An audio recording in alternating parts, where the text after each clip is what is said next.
어제 국회 대정부질문에서 부동산 시장 불안과 관련해 정세균 국무총리와 김현미 국토교통부 장관이 사과를 했습니다.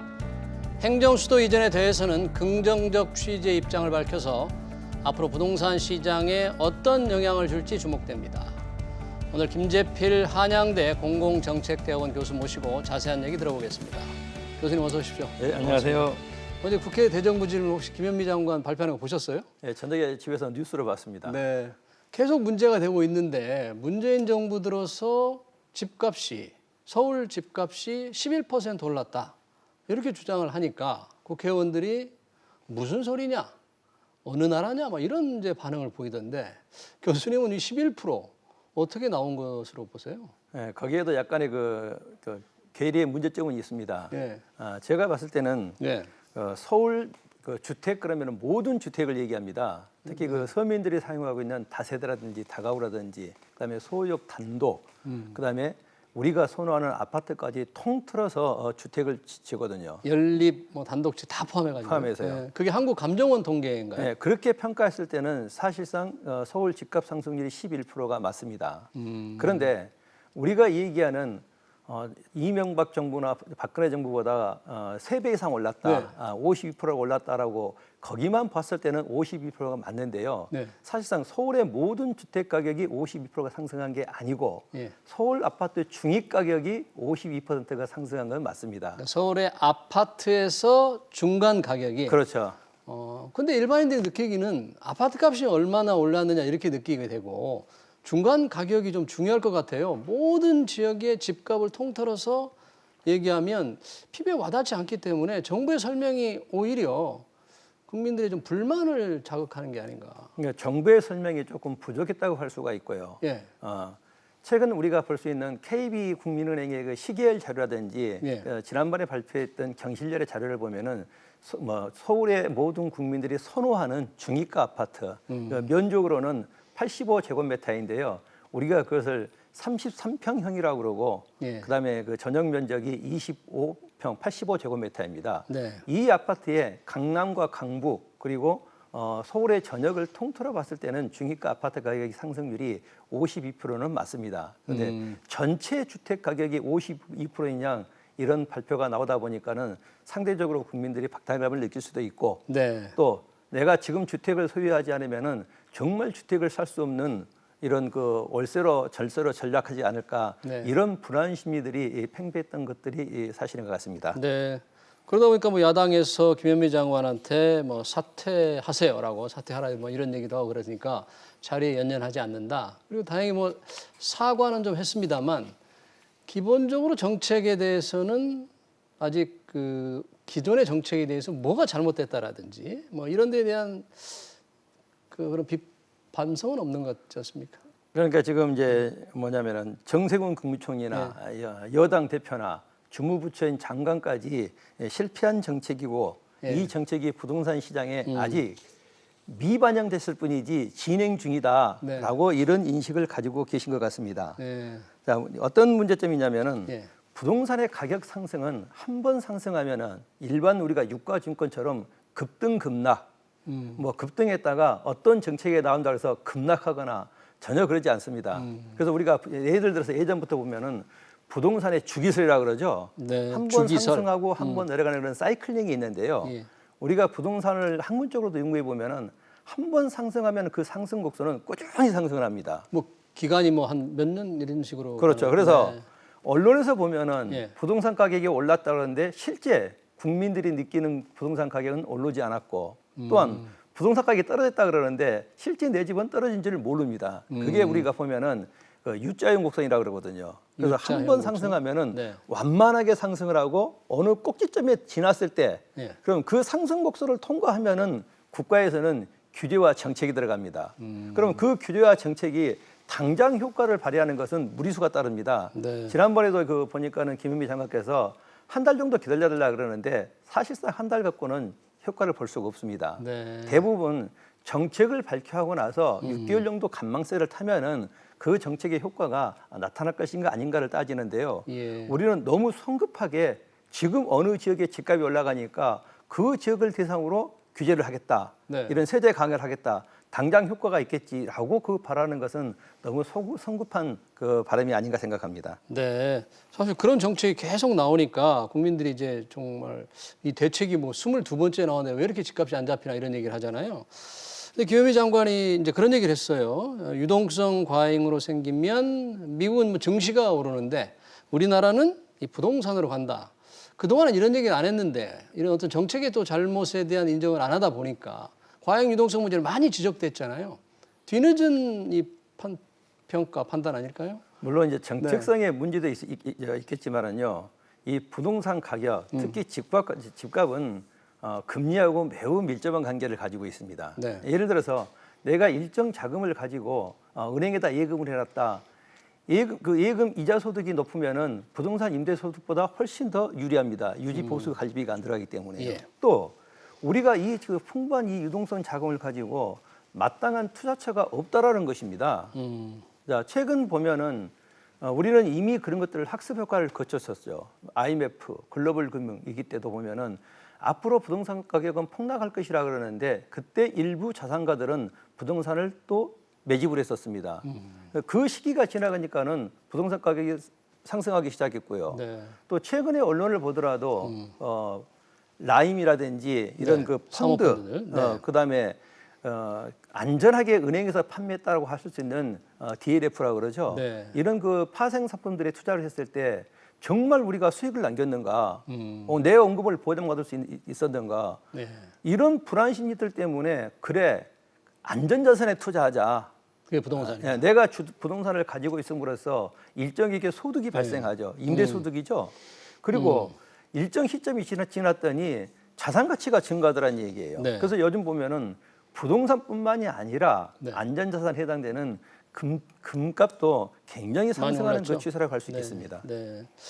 어제 이제 김현미 장관이 국회에서 발언한 것 중에서 좀 주목을 끄는 게 왜 용산역 정비창에 원래 이제 8천 가구 얘기를 했었잖아요. 네. 어제는 좀 더 8천 가구 이상, 8천 가구 플러스 알파, 뭐 용적률을 좀 올린다는 언급을 했는데 훨씬 더 좀 많이 늘어날까요? 어떻게? 용산 정비창 같은 경우에 현행법으로 보면은 용적률이 1,500%까지 가능하다고 그럽니다. 1,500%까지. 네. 그러면은 8,000세대보다 훨씬 세대 수가 늘어나는데요.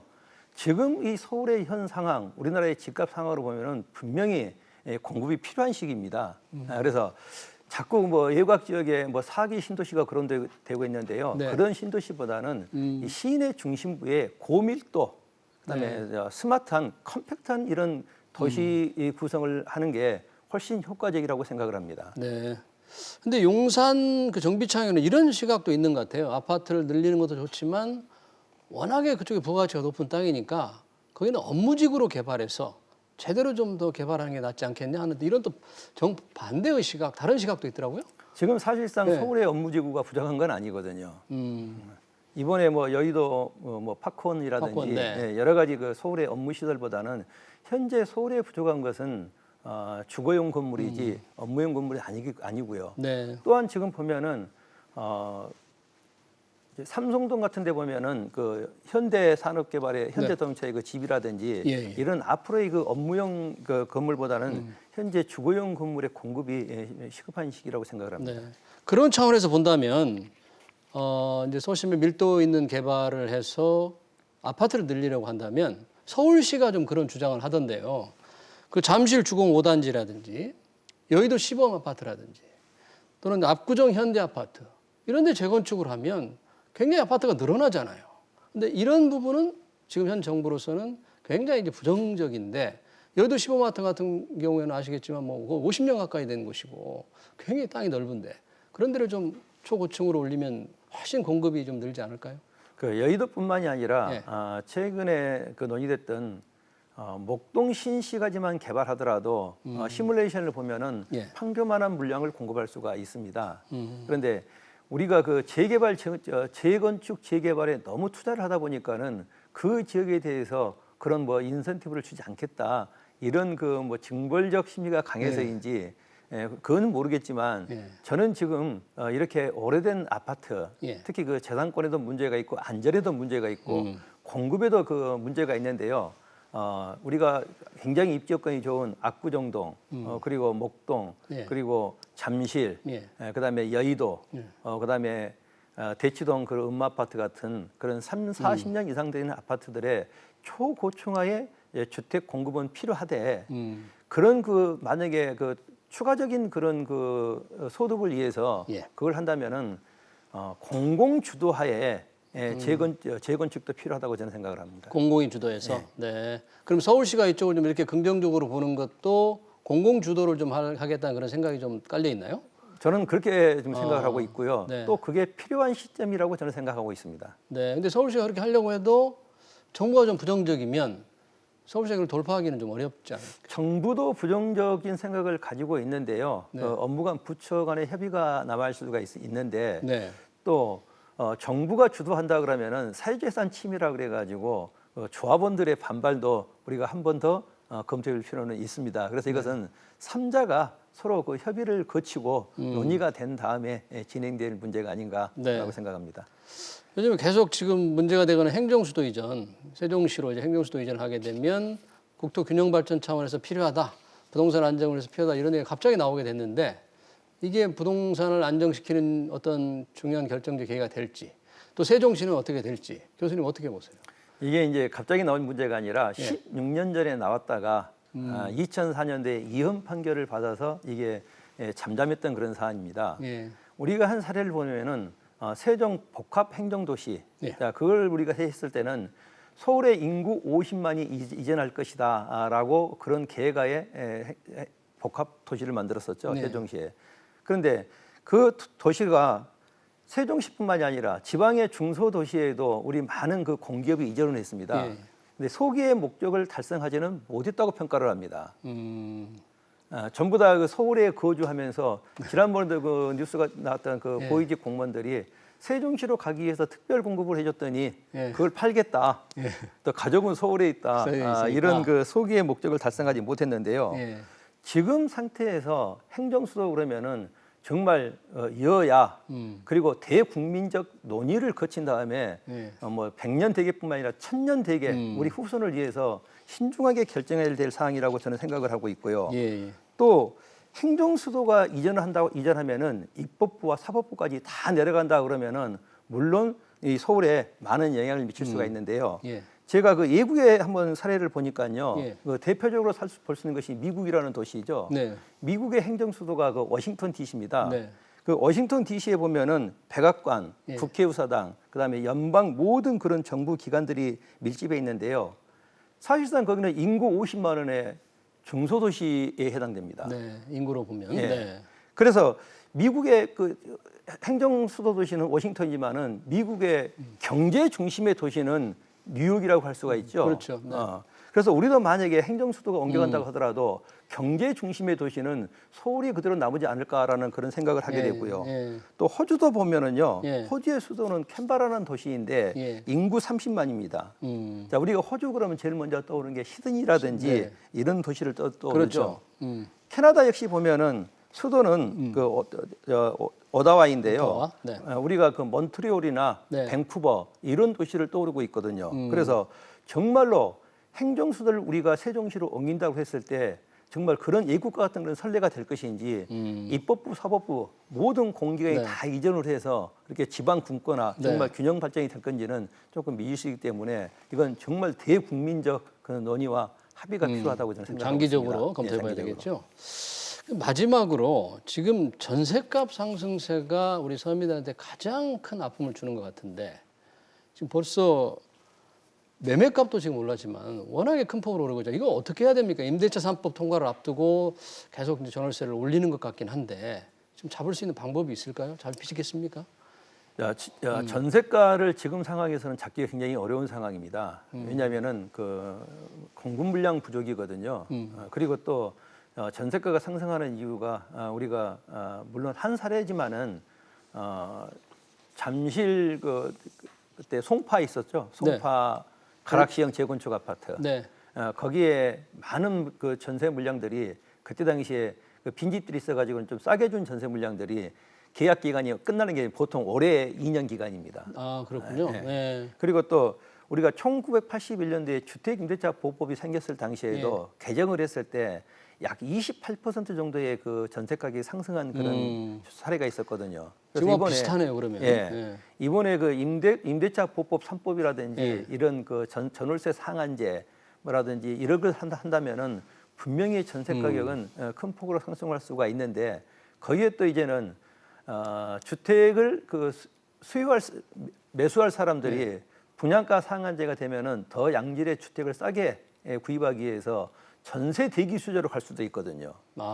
이런 전세 수요가 늘어나기 때문에 수요도 늘고, 수요도 늘고 전세 물량은 없고. 그래서 전세가는 굉장히 그 풀어야 할 큰 난제 중에 하나인데요. 이번에 전세가 상승은 또 다시 이런 전세가 상승이 부동산 가격 상승으로 이어질 수도 있는 그런 아주 우려가 있습니다. 또 가을에 이사철이 다가오면 더욱더 걱정이 되겠어요. 그렇습니다. 네, 알겠습니다. 시간 관계상 여기까지 듣겠습니다. 지금까지 김재필 한양대학교 교수였습니다. 고맙습니다. 감사합니다. 네.